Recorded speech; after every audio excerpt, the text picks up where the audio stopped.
Happy Friday, everybody. My name is Stuart Huggins, and I serve as the student minister here at the Wesley Center in Chattanooga. And I want to go ahead and apologize for any loud noises or shaking of the building, literally shaking of the building that you see during this or hear during this video, because there is some construction work. I think they're doing something with steam lines again. I don't know. But it's literally right in between the library and Wesley, so they were shaking the building earlier when they were using their heavy machinery. It was pretty scary. It woke me up.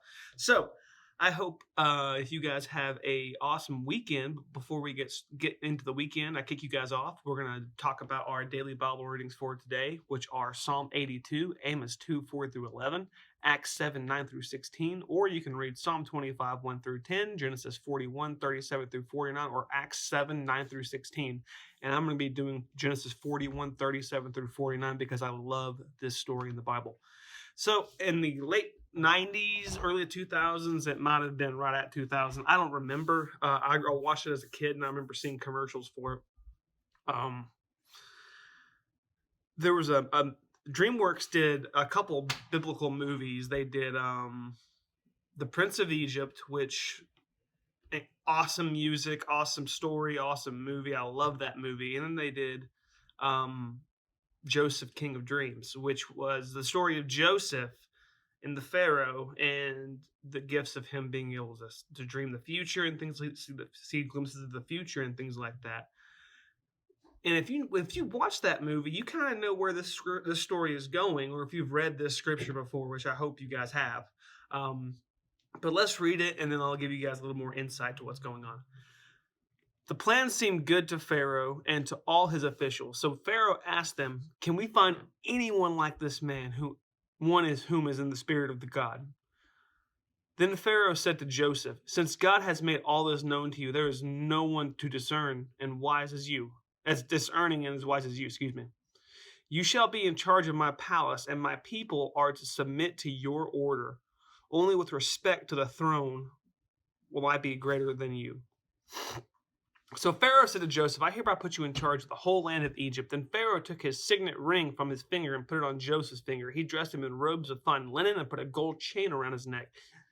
He had him ride on a chariot and his second in command, and people shouted before him, "Make way."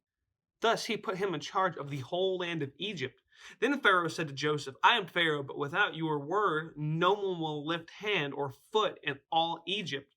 Pharaoh gave Joseph the name Zephanath-Panath. I probably just butchered that, so Keith, I'm sorry. And gave Asenath, daughter of Pethaphera, priest of On, I also probably butchered that, to be his wife. And Joseph went throughout the land of Egypt. Joseph was 30 years old when he entered the service of Pharaoh, king of Egypt. And Joseph went out from Pharaoh's presence and traveled throughout Egypt. During the 7 years of abundance, the land produced plentifully. Joseph collected all the food produced in those 7 years of abundance in Egypt and stored it in the cities. In each city, he put the food grown in the fields surrounding it. Joseph stored up huge quantities of grain like the sand of the sea. It was so much that he stopped keeping records because it was just beyond measure. So if you know this story, basically what happened is Joseph had several brothers, and he was the favorite of his father.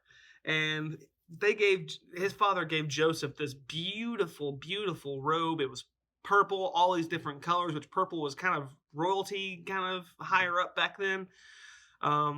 Still kind of is significantly that kind of example, I guess, in some places. But they were so jealous of him, they essentially faked his own death. They pushed him in a hole, they ripped up his robes, they sold him into slavery. But Joseph had this really awesome thing where his dreams were essentially visions that God would give him of the future. And this would eventually give him the eye of the Pharaoh would eventually, come to him. He'd draw the attention of the Pharaoh. And he ended up basically ruling over Egypt. And his brothers eventually came to him begging for some of the grain that is talked about in the scripture here, because they were so hungry they couldn't do anything. But they didn't recognize Joseph, but he recognized them. And he had a choice to make here. I think we all would if we were put in a situation of, do I use my Pharaoh abilities, my pull as the Pharaoh, to just have my guards just make an example of these guys? Or do I forgive my brothers who just kind of regretted what they did to him? And that's what he chose to do, thankfully. So if you haven't watched Joseph, King of Dreams, that's a really awesome movie. DreamWorks did a really good job at depicting those scriptures in the Bible, and also they have awesome music in them.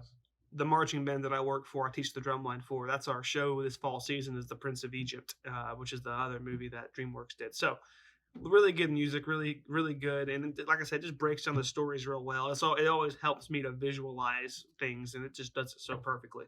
So I hope you all have a great weekend. I hope you all have your 4th of July festivities out. So I will see you guys next Friday. Peace.